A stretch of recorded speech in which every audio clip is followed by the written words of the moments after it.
السلام عليكم يا جدعان، ازيكم عاملين ايه؟ طبعا هتقول لي انت ليه حاطط الوشاح؟ هقول لك بقى انا خلصت سنه اولى قررت احلق بقى وجري ورا اكل العيش مر وبتاع. عايز تشوف؟ ماشي. اضحك اضحك، وقف الفيديو بداية اضحك براحتك. تمام، جاي تكمل بعد ربع ساعه ضحك؟ ماشي. الفيديو ده بعنوان فيديو كنت عايز اعمله من زمان على مدرسين ثانويه عامه. مدرسين ثانويه عامه بيعملوا حاجات كتيره غلط ومحدش بيعترض عليهم، واللي بيعترض بطريقه وحشه. فانا هنا جاي اعترض بطريقه محترمه جدا، ما تقلقش. اول حاجه معانا المدرسين اللي بيغيروا الماده، يعني مثلا لما الفرنساوي اتلغى او مش عارف ايه ماده ادبي اللي اتلغت او الجيولوجيا اتلغت، لقيت كميه مدرسين بيقولوا لك لا خلاص بقى احنا نغير المحتوى.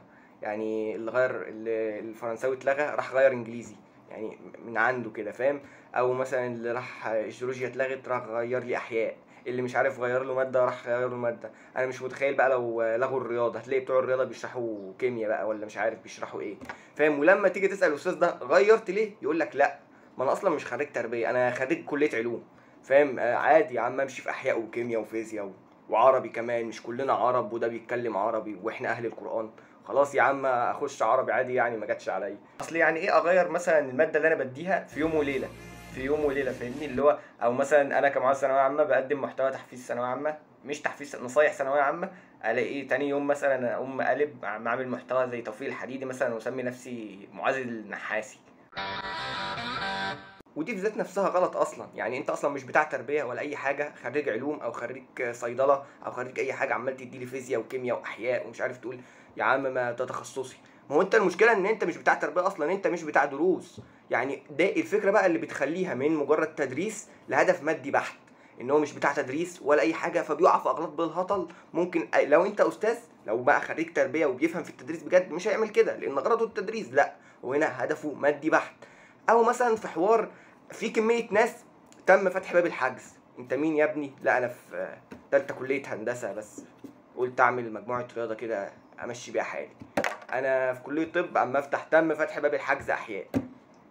بالمناسبه دي يا جدعان، في واحد صاحبي هيفتح تم فتح باب الحجز، هتلاقي رابط القناه بتاعته في البايو. وتلاقي دايما ناس بتدافع ليهم، يعني يقول لك اكيد ده في طب، اكيد بيفهم في الاحياء، اكيد ده في هندسه، انت ازاي تتوصل له؟ فهو دايما بقى بيروح يسيب بتاع تربيه ويروح ياخد عند بتاع هندسه وطب. فده خلى المجال ما بقاش فيه مدرسين اصلا. كل ما تسال بتاع لحد بقى الناس ثبتت ان بتاع الاحياء لازم يبقى دكتور. خلاص انتهت عصر التربيه، مع ان في مدرسين تربيه اشطر من الدكاتره دول بمراحل، بس لا ازاي الشو والعظمه انه في طب بشري عظيم جدا. يحضرني في يوم من الايام ان انا كنت قاعد في ليالي الامتحان بتاعه الاحياء باخد عند احد الاطباء العظماء اللي بيدوا احياء يعني. فكنت قاعد، ففي نص الحصه كان بينشد بدون ذكر اسمي يعني. فامي كانت معديه من عليا بتقول لي انت قاعد تسمع اناشيد وزي بالمذاكره؟ قلت لها لا ده هو اللي بينشد في نص الحصه. فقالت لي مين لا هي اكيد ما قالتش كده يا جدعان، هي قالت لي انت قاعد تضيع فلوسنا على الاناشيد يا ابني. سوف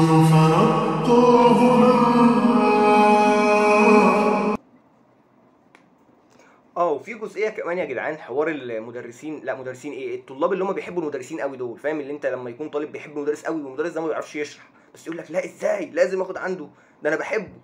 تمام، يعني هو حبك ليه اللي هيخليك تقفل الماده؟ تمام يا اسطى، حبه حبه حبه.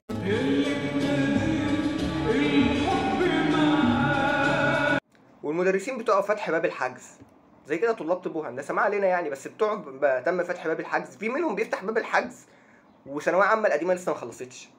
هو بغض النظر ان في عيال دمها تقيل بتقوم منزله واو الدفعه اللي فاتت سقطت، تمام تم فتح باب الحجز. هو طبيعي يفتح باب الحجز بعد الدفعه الثانيه اللي فاتت خلصت، وانت تقول لي ما طبيعي يفتح، ما هو شغلته ان هو تمام، بس ما يروحش يفتح وسنه ثانويه عامه اللي فاتت لسه ما خلصتش. ده لسه في مدرسين كمان بيفتحوا باب الحجز قبل ما الثانويه عامه اللي قبلها تخلص بشهرين ثلاثه. اللي هو ايه يا اسطى انت؟ الفلوس.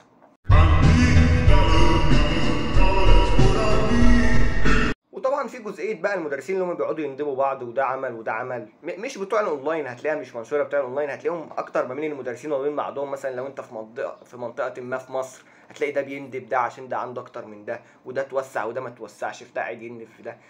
يعني هو حوار اطفال جدا، كل واحد ما بياخدش الا رزقه في الاخر، فماشي. عندي تعقيب على حاجه بسيطه، ممكن الناس بقى تحس ان هي منطقه حساسه شويه.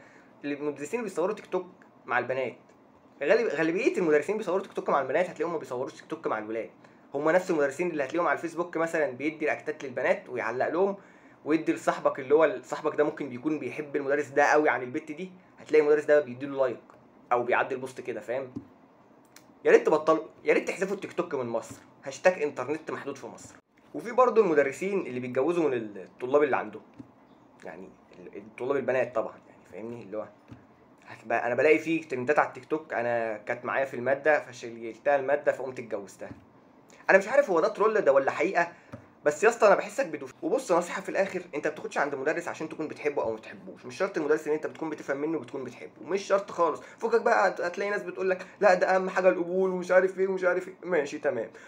ما تاخدش بقى عند مدرس انت بتحبه وهو ما بيعرفش يشرح، لازم تواجه نفسك بالحقيقه. وما تاخدش عند استاذ مشهور ومثلا ما بيعرفش يشرح، مش كل المشهورين بيعرفوا يشرحوا، ومش كل اللي مش مشهورين ما بيعرفوش يشرحوا. وفكك بقى من مدرس بيدي بيقول كلمتين في نص الحصه بقى تنميه بشريه، او بيغني، او بيقول نصيحه في النص. انا اهم حاجه اخد منك شرح. فكك بقى الناس بتتاثر، لا ده لازم ينصحني، ده مش عارف ايه، انا نصايحي بتاثر فيه جدا، انا مروح عفرتك الكتاب.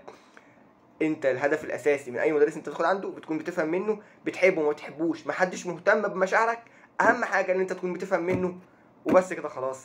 سلام عليكم.